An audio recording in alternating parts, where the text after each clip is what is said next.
کہ سجدہ ریز ہو چکا ہے کہ جس کے انتظار کرنے والوں میں پہلی ذات توحید کی ہے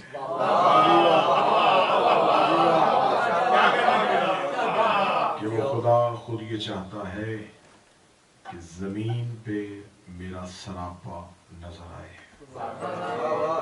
اور وہ اس انتظار میں ہے کہ آدم سے لے کے 11ویں شہنشاہ تک ان حجتوں کا انتقام لینے کے لیے خدا جسے منتقم اللہ بنا کے بھیجے تاکہ وہ زمانے کو عدل و انصاف سے بھر دے۔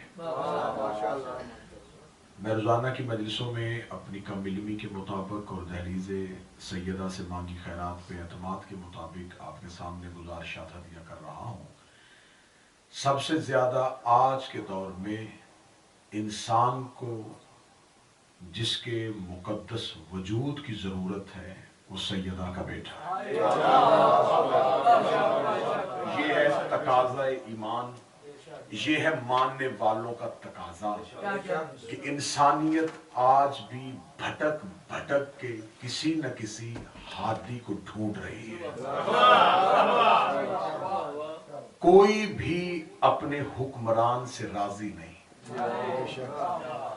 ہر انسان کے اندر چاہتے نہ چاہتے ہوئے ایک خواہش ہے کہ کوئی ایسا ہادی ملے جو بے عیب ہو۔ جیسے چاہنے والوں کو مولا کے مقدس وجود کی ضرورت ہے، ایسے ہی حجت کے دشمنوں کو حجت کا خوف بھی ہے۔ محبت تقاضا کر رہی ہے کہ جلد رستہ ہموار ہو وہ آئیں، اور دشمن خوف زدہ ہے کہ وہ نہ آئے۔ آج جو جھگڑا ہے وہ جھگڑا اس چیز کا ہے کہ ایک کوشش رستہ روکنے کی جا رہی ہے، اور ایک کوشش ہے کہ وہ جلد از جلد آ جائے۔ کل کی گفتگو ہماری اس نہج پہ پہنچی تھی کہ جب اللہ نے اس شہنشاہ کا مقدس وجود تسبیح کی صورت میں زمین پہ اتار دیا۔ اب یہیں سے بات کو آگے لے کے بڑھیں گے۔ جب میرے مالک کا ظہور پر نور ہو چکا تو شہنشاہ جو 11ویں شہنشاہ تھے انہوں نے اس مقدس وجود کو اتنا پوشیدہ رکھا، اتنا پوشیدہ رکھا کہ امام کی آمد بھی پوشیدہ تھی اور امام کا وجود بھی پوشیدہ تھا۔ گھر میں رہنے والے غلام اور کنیزوں سے بھی امام کے وجود کو پوشیدہ رکھا جاتا تھا، جبکہ شہزادی ام القائم جو تھی سرکار کے ظہور کے بعد بی بی کو بھی حجرے میں پوشیدہ رکھ دیا گیا۔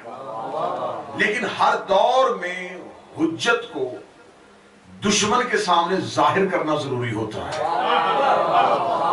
جیسے کہ فرعون نے بڑا رستہ روکا کہ موسیٰ نہ آئے، لیکن خدا کا انتظام یہ تھا کہ جس کا رستہ روک رہا تھا خدا اسی کے دربار میں اسے پال رہا تھا۔ خدا پھر اپنا انتقام بھی دکھاتا ہے کہ جس کا رستہ روکنے کی کوشش کی تھی خدا اسے مختار کیسا بناتا ہے۔ اب ایک روایت مجھے ملتی ہے، جتنی بھی کتب غیبت ہیں ان میں سے ایک روایت دو طرح کے احتمال پائے جاتے ہیں۔ پہلا یہ کہ جب امام کا 11ویں شہنشاہ کا جنازہ پڑھایا گیا تو جنازے کے وقت ظاہر ہو گئے کہ 12ویں امام دنیا میں آ چکے ہیں۔ ایک روایت ہمیں اور ملتی ہے کہ ابھی امام زندہ تھے، 11ویں شہنشاہ زندہ تھے۔ ایک سیکل نامی کنیز کے ذریعے امام کے گھر کی جاسوسی کروائی گئی، اور اس دور کے ظالم حاکم معتمد نے سپاہیوں کو بھیجا کہ جاؤ جا کے امام کو ڈھونڈ کے لاؤ کہ کیا 11ویں شہنشاہ کے گھر اس کے بیٹے کی آمد ہو چکی ہے۔ تو کتب کہتی ہے کہ اس وقت امام کی آمد ہو چکی تھی، اور جو زیارات کر کے آئے ہیں وہ بخوبی واقف ہیں کہ سامرا میں جو سرمن رائے ہے، جو ایک سرداب ہے، جو تہخانہ ہے، یہ کمرہ 11ویں شہنشاہ نے بنایا تھا میرے 12ویں آقا اور مولا کے لیے۔ میرے 12ویں آقا اور مولا اس سرمن رائے میں رہتے تھے۔ میں نے ہر مجلس میں کہا ہے کہ داد اور توقع سے بے نیاز ہو کے میں ان مجالس کو آپ کو ہدیہ کر رہا ہوں۔ اس سرمن رائے میں میرے شہنشاہ تھے۔ سپاہی آیا، سپاہی نے آ کے، امام کا ایک غلام ہے، اس نے آ کے کہا کہ مولا معتمد کے سپاہی آئے ہیں۔ 11ویں شہنشاہ نے کہا بلاؤ۔ جب 11ویں شہنشاہ نے ان کو بلا لیا تو ان کے سپاہیوں نے کہا کہ ہمیں خبر ہوئی ہے کہ آپ کے ہاں ایک بیٹا آیا ہے، معتمد نے ہمیں بھیجا ہے کہ جاؤ جا کے حسن عسکری سے کہو کہ وہ بیٹے کو دربار میں بھیجے تاکہ ہم ذرا جشن منائیں اور لوگوں میں اس امام کی زیارت کروائیں جو لوگ انتظار کر رہے ہیں کہ حسن عسکری کا بیٹا اور 12واں امام دنیا میں آئے۔ امام نے اپنے اس غلام کو بلایا جس کا نام علی تھا، جس کو مخصوص کیا ہوا تھا 12ویں شہنشاہ کے لیے۔ جب اس علی کو بلایا تو اس نے مولا سے پوچھا، مولا نے فرمایا کہ میرے بیٹے کو لے کے آؤ۔ جب کہا میرے بیٹے کو لے کے آؤ تو غلام کہتا ہے کہ میرا بدن کانپا کہ سپاہی سامنے کھڑے ہیں اور جس کی آمد کو پوشیدہ رکھا ہے اسی کو بلایا جا رہا ہے۔ امام نے کہا بلاؤ۔ یہ کہنا تھا یہاں اس وقت کتابیں کہتی ہیں کہ ظاہری طور پہ 3 سال کی حیات طیبہ تھی میرے 12ویں شہنشاہ کی۔ وہ جو غلام تھا وہ لے کے آیا، جو ہی سپاہیوں نے دیکھا تو وہ غلام کہتا ہے کہ جب میں حجرے میں گیا نا 12ویں امام کو لینے کے لیے تو امام کا چہرہ پہلے بھی روشن تھا لیکن اب اتنا روشن ہو گیا کہ مجھے بھی چہرہ دکھائی نہیں دے رہا۔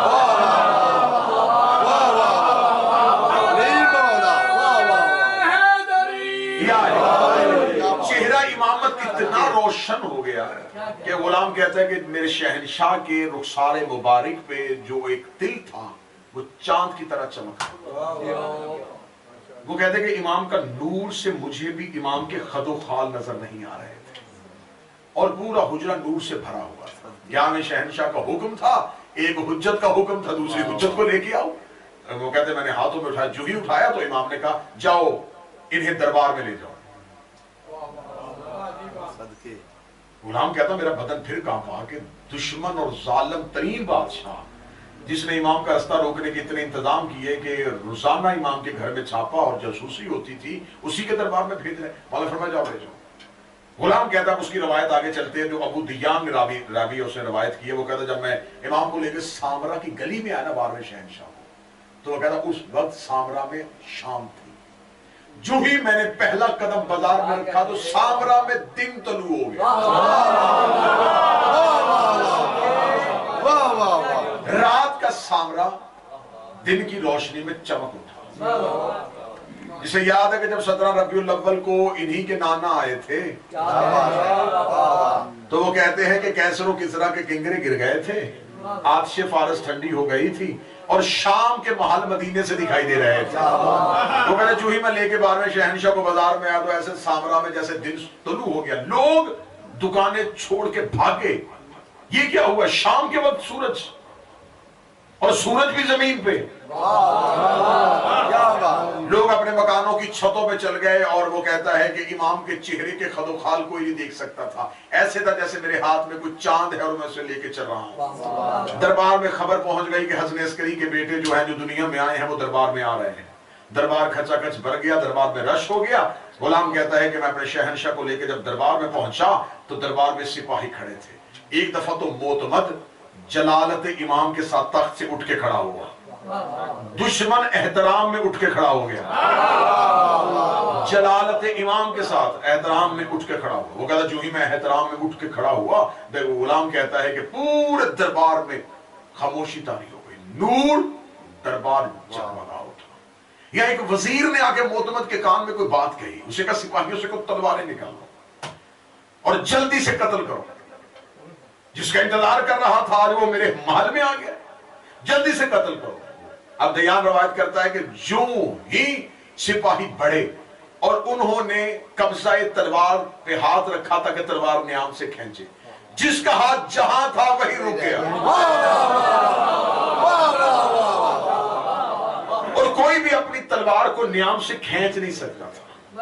معتمد تخت میں بیٹھا، اس نے منظر دیکھا، اس نے کہا اچھا، اور اس نے ایک گستاخانہ جملہ کہا، اس نے کہا اس کا باپ بھی جادو کرتا تھا، یہ بھی ایسا ہی کرتا ہے کہ جادو کے ذریعے میرے سپاہیوں کے ہاتھ روک دیے۔ اس نے اپنے غلام سے کہا جا خزانے سے وہ تلوار لے کے آ جو میں نے محفوظ رکھی ہے، جس پہ کسی جادو کا اثر نہیں ہوتا۔ جو ہی تلوار دربار میں آئی، اس نے تلوار کے نیام پہ ہاتھ رکھا اور اس کا ہاتھ بھی وہیں رک گیا۔ ہاتھ کا رکنا تھا تو اس نے دیکھا کہ انسانیت تو عاجز آ گئی ہے۔ اس نے کہا جلدی جاؤ، جا کے وہ جو ہم نے دربار میں شیر محفوظ کیے ہوئے ہیں انہیں دربار میں لے کے آؤ، کیونکہ انسانوں پہ تو اثر ہو گیا ہے، اب میں دیکھوں گا جانوروں پہ کیسے اثر ہوگا۔ اس کے استعمال سے 3 شیر لائے، 2 جوان اور 1 بوڑھا. جو ہی دربار میں آئے، دربار میں آنا تھا یا اس غلام کو موتبت نے کہا جلدی کر اس بچے کو زمین پہ اتار. وہ کہتا میرا بدن پھر تھر تھر کانپا کہ 11ویں مولا نے مجھے امانت دے کے بھیجی ہے، میں امام کو زمین پہ کیسے اتاروں؟ یا 12ویں شہنشاہ نے میرا چہرہ دیکھے گا، میں نہیں کہہ رہا مجھے زمین پہ اتار دے. اتنا کہنا تھا. وہ کہتا میں نے شیروں کے سامنے امام کو یوں زمین پہ اتارا. 3 شیر دھارتے ہوئے دربار میں، پورے دربار میں خاموشی طاری ہو گئی کہ اب درندوں پہ کون سا جادو ہوگا، اب درندوں پہ کون سا علم غیب ہوگا. جو ہی امام کے سامنے آنا تھا، تینوں شیروں نے امام سے چند قدم کے فاصلے پہ اپنی پیشانیوں کو زمین پہ رگڑنا شروع کر دیا. امام ان کے سامنے ایسے بیٹھ کے جیسے کوفے کے منبر میں منبر سلوری بیٹھتا تھا. امام ایسے بیٹھ کے جیسے علی امیر المومنین بیٹھتے تھے. اس شیر میں جو سب سے بوڑھا تھا اس نے اپنا منہ آسمان کی طرف کیا اور آسمان کی طرف اشہد ان لا الہ الا اللہ اشہد ان محمد رسول اللہ اشہد ان علی ولی اللہ واشہد ان انت حجت اللہ.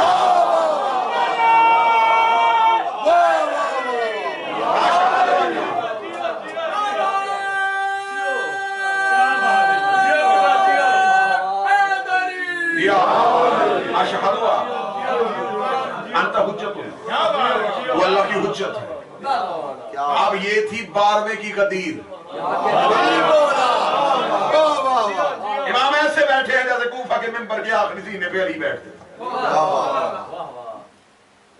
آگے شیروں نے پیشانیاں زمین پر. بوڑھا شیر اب عقیدوں کا امتحان ہونے لگا.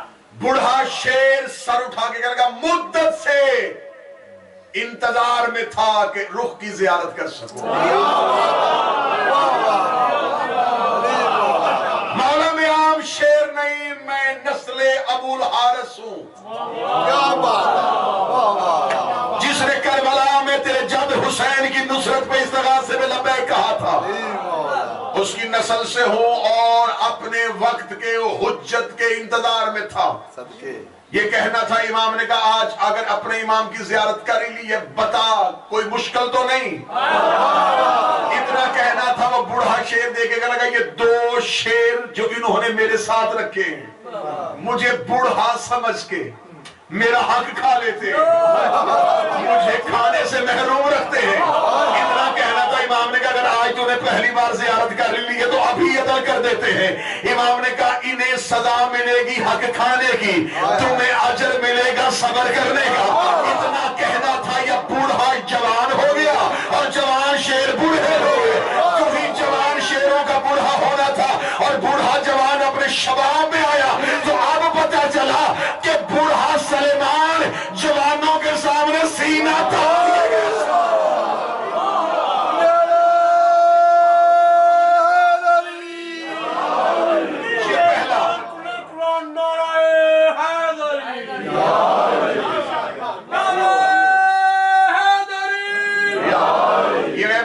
اور غیبت دوسری میں اس واقعے کو مذکور کیا گیا. یہ پہلا واقعہ ہے جو امام کی امامت کا دربار میں عملی مظاہرہ ہوا. دربار والوں کو پتا چل گیا کہ 12ویں شہنشاہ دنیا میں آ چکے ہیں. امام کو گھر میں امام کی ذرا غیبت دیکھیے گا. دنیا میں آتے میرے شہنشاہ 255 ہجری میں آئے، آتے ہی غیبت شروع ہو گئی. کیسی غیبت تھی ایک جھلک سنیے گا. امام کے گھر میں رہتا ہے غلام اور وہ اس نے میرے 11ویں شہنشاہ سے آ کے پوچھا تھا کہ مولا میں چاہتا ہوں کہ میں آپ کے فرزند کی زیارت کروں. تو امام نے اپنے کمرے کے پردے کو اٹھایا. وہ کہتا جو ہی امام نے پردے کو اٹھایا تو امام نے کہا اندر دیکھ. میں نے دیکھا کہ 3 سال کا شہزادہ اس حجرے میں بیٹھا ہوا ہے. امام نے پردے کو گرا دیا، گرا کے دوبارہ اٹھا کے کہا اب دیکھ. وہ کہتے میں نے دیکھا تو کمرہ خالی تھا. میں نے کہا مولا میں نے تو ابھی یہاں پہ 3 سال کا شہزادہ دیکھا ہے. فرمایا یہ اس کی غیبت ایسے ہی ہے، کبھی ظاہر ہو جائے گا کبھی چھپ جائے گا. اور ایک گھر کی کنیز جو گھر کے اندر پھر رہی تھی اور امام کے سامنے ایک خادم فارسی بیٹھا تھا، ایران کا ایک نوکر تھا جو امام کی خدمت میں بیٹھا تھا. اس نے خواہش کا اظہار کیا کہ مولا، اور مولا ہر ایک غلام اور کنیز کو اپنے بیٹے کی زیارت نہیں کرواتے. زیارت اسے ہوتی تھی جس میں پہلے خواہش پیدا ہو. اور یہ تہذیب بنیاد رکھی جا رہی تھی کہ امام کی زیارت کیسے ہوگی.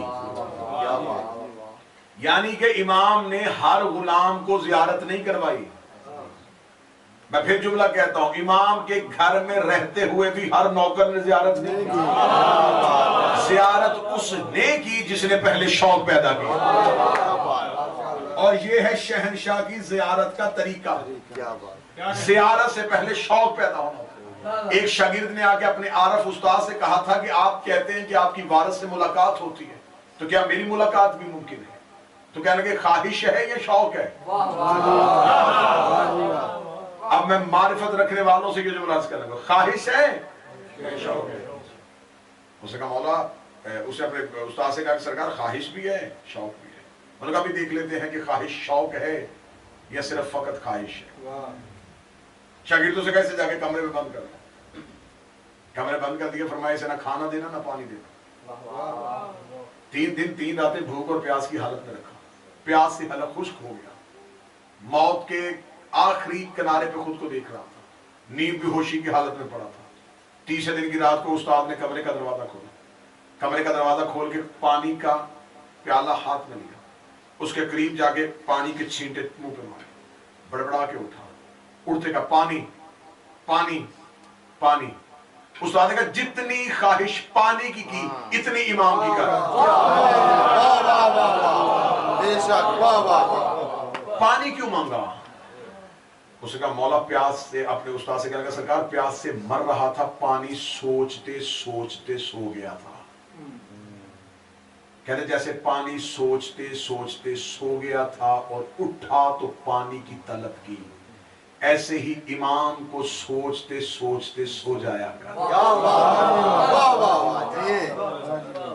اب میرے 11ویں شہنشاہ نے ہر ایک غلام کو زیارت کی، کنیز گھر کے اندر پھر رہی ہے، گھر کے اندر چل پھر رہی ہے، اور خادم فارسی ایران کا خادم ہے، اس نے امام سے کہا مولا میں زیارت کرنا چاہتا ہوں آپ کے بیٹے کی۔ وہ جو کنیز وہ خادم کہتا صحن میں پھر رہی تھی نا، میں اسے دیکھ رہا تھا کہ وہ آ رہی ہے اور جا رہی ہے۔ امام نے اس کنیز کو بلایا، کنیز کو بلا کے کہا کہ پردہ ہٹا۔ وہ کہتا اب بھی میں نے دیکھا کہ اس کے ہاتھ خالی تھے۔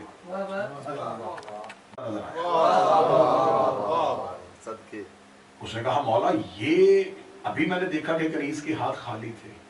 فرمایا تب نظر نہیں آ رہا تھا جب تک خواہش نہیں تھی۔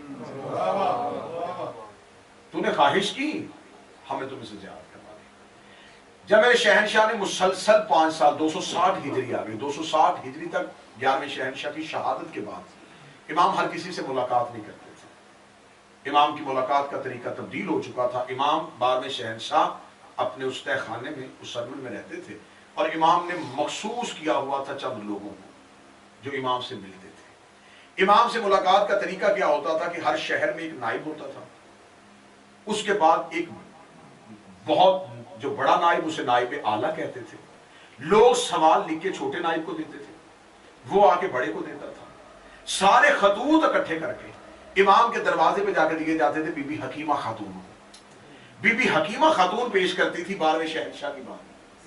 12ویں شہنشاہ ان خطوط میں سوالوں کے جواب دے کے واپس بی بی حکیمہ خاتون کو دیتے، بی بی حکیمہ خاتون نائب اعلیٰ کو دیتی، پھر وہ چھوٹے نائبین کو دیتا۔ اگر ان میں سے کوئی شیعہ اپنے کسی خط میں امام سے ملاقات کی تمنا کرتا تو امام اسے خط میں جواب دیتے کہ فلاں دن فلاں وقت میں میرے گھر آ جانا، میں تم سے ملاقات کر لوں گا۔ مخصوص لوگ ملاقات کرتے تھے، مخصوص لوگ ہی امام کی زیارت کرتے تھے، امام ہر کسی سے زیارت نہیں کرواتے تھے۔ معتمد کو پتا چل رہا تھا کہ اکثر شیعہ جاتے ہیں اور امام سے ملتے ہیں، اور اکثر شیعوں کو امام جگہ بتا دیتے، مثلا امام کہتے کہ میں منگل کو تمہیں نجف میں ملوں گا، میں تمہیں بدھ کو مسجد سہلا میں ملوں گا، میں تمہیں کاظمین میں ملوں گا، میں تمہیں سامرا کی پہاڑیوں میں ملوں گا۔ جس جگہ بھی امام سے ملنے کی خواہش لوگ کرتے اور وہاں جاتے، معتمد وہاں اپنے سپاہی کھڑے کر دیتا۔ اگلی دفعہ پتا چلتا کہ امام فلاں جگہ پہ کسی شیعہ کو زیارت کروا گئے، امام فلاں جگہ پہ آگے کسی شیعہ کو زیارت کروا گئے۔ جب امام سے ملاقات کا یہ طریقہ مسلسل چلتا رہا تو پھر اس نے کہا کہ اس روش کو تبدیل کرتے ہیں۔ پھر امام نے کیا کام کیا؟ امام خمس جو ہوتا تھا، خمس اکٹھا کرتے تھے۔ یہ اس دور کی بات ہے اور میں اس دور میں اسے فٹ کرنے لگا ہوں۔ جو خمس اکٹھا ہوتا تھا وہ خمس اکٹھا ہو کے امام کی بارگاہ میں آتا تھا، امام اس خمس کو وصول کرتے تھے، اور امام کا خمس وصول کرنے کا طریقہ سننا۔ ایک دفعہ امام کے پاس ایک خمس آیا تھیلیوں کی صورت میں۔ امام نے اپنے جو نائب تھا، امام نے اس سے کہا کہ اس میں 62 اشرفیاں ہیں، جس میں سے 45 حلال ہیں باقی حرام ہے. یہ اشرفیاں واپس کر, ہم اس خمس کو قبول نہیں کر رہے کیونکہ اس حرام مال نے اس حلال کو بھی حرام کر دیا. اس کا مولا میں اشرفیاں واپس بھیج رہوں گا جس کی ہیں اس کے خط کے ساتھ. وجہ تو لکھیں یہ کیوں حرام ہے. مولا نے فرمایا میں وجہ بتا دیتا ہوں. وجہ یہ ہے کہ اس شخص نے دھاگا اپنے گھر میں رکھا ہوا تھا, دھاگا بیچتا تھا, دھاگا رکھا. اس نے اپنے ہمسائے کو وہ دھاگا امانت کے طور پہ دیا اور خود تجارت کے لیے دوسرے شہر پہ گیا. اس کے گھر میں چوری ہو گئی, وہ دھاگا چوری ہو گیا. اس نے شرعی طور پہ قسم بھی اس کو دی کہ وہ دھاگا چوری ہو چکا ہے. اس نے اس دھاگے کی معاوضے کی قیمت تو لی لیکن اس میں سے 3 دینار زیادہ لے لیے تھے. وہ جو 3 دینار زیادہ لیے تھے اس سے جا کے اس نے تجارت کی. جب اس نے اس سے جا کے تجارت کی تو اس سے اس نے 29 دینار اور کمائے کیونکہ وہ 3 حرام تھے. جب تجارت کی تو جو آئے وہ بھی حرام ہو گئے. تو لہذا امام نے فرمایا کہ اب یہ مال پاک نہیں ہے, اسے واپس کر. اب خمس وصول کرنے کی شرط یہ تھی کہ امام جب خمس وصول کر لیتے تھے تو جس نے خمس بھیجا ہوتا تھا اسے خط لکھتے تھے. وہ خط اس کے پاس آتا اور امام اس کو بتا دیتے تھے کہ میں نے تیرا خمس قبول کر لیا. اب خمس ڈائریکٹ لوگ نہیں دیتے تھے, دیتے تھے نائبین کے ذریعے سے. لیکن جب آتا تھا تو واپسی پہ امام کا خط آتا تھا, نائب کا نہیں. میں بالکل مدلل طریقے سے آپ کے سامنے تمام کتب غیبت کو اپنی آنکھوں کے سامنے رکھ کے پڑھ رہا ہوں. جتنے نائبین تھے وہ خمس امام تک پہنچاتے تھے, رکھتے نہیں تھے. اور پھر ان کی ذمہ داری تھی کہ اگر کسی سے لیتے تھے تو اسے واپس کیسے پتا چلتا. میں سعادت شاہ صاحب سے ایک امانت لوں اور میں کہوں کہ میں پاکستان فلاں بندے کو پہنچا دوں گا. جب اس کے پاس پہنچاؤں گا تو میں اسے کہوں گا یہ کال کریں. کیا بات, اصول ہے یا نہیں ہے. جس نے مجھے امانت دی ہے اسے بتا دیں کہ آپ کی امانت مجھ تک اس بندے نے پہنچا دی. اب جو نائبین امانت امام کی خمس پہنچاتے تھے وہ جا کے بندوں کو کیسے بتاتے کہ امام تک پہنچ گئے. امام انہیں واپسی پہ خط دیتے, وہ خطوط جا کے دیتے کہ تمہارا اتنا خمس تھا, یہ امام کا تمہارے نام پہ خط آ گیا ہے. اب حاکم کو پتا چل گیا کہ امام تک خمس پہنچ رہا ہے. اس نے طریقہ بدلا. اس نے کہا ایسے کرو جاسوسوں کو اشرفیوں کی تھیلیاں دے دیں کہ تم امام کے شینوں سے کہو کہ امام کا خمس کون اکٹھا کرتا ہے. جو خمس اکٹھا کرتا ہے پہلے اس کا تعاقب کرو, پھر اس کے ذریعے اس بندے تک پہنچو جس کو یہ پہنچاتا ہے, پھر اس بندے کے ذریعے ہم امام تک پہنچیں گے کہ امام کہاں پہ ہے. اس نے خمس کے ذریعے امام کی جاسوسی کرنے کا سوچا. ادھر اس نے دربار میں پروگرام بنایا یا امام نے فوراً ایک ہی خط سارے نائبین کو لکھ دیا, آج کے بعد تم خمس اکٹھا نہ کرنا.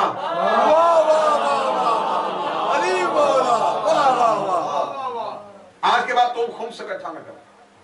نائبین کو خط آ گیا تو امام کے حکم کے آگے کیوں کیا کیسے کی گنجائش ہوتی ہے کہ وہ نہیں پوچھ سکتے تھے کیوں مولا.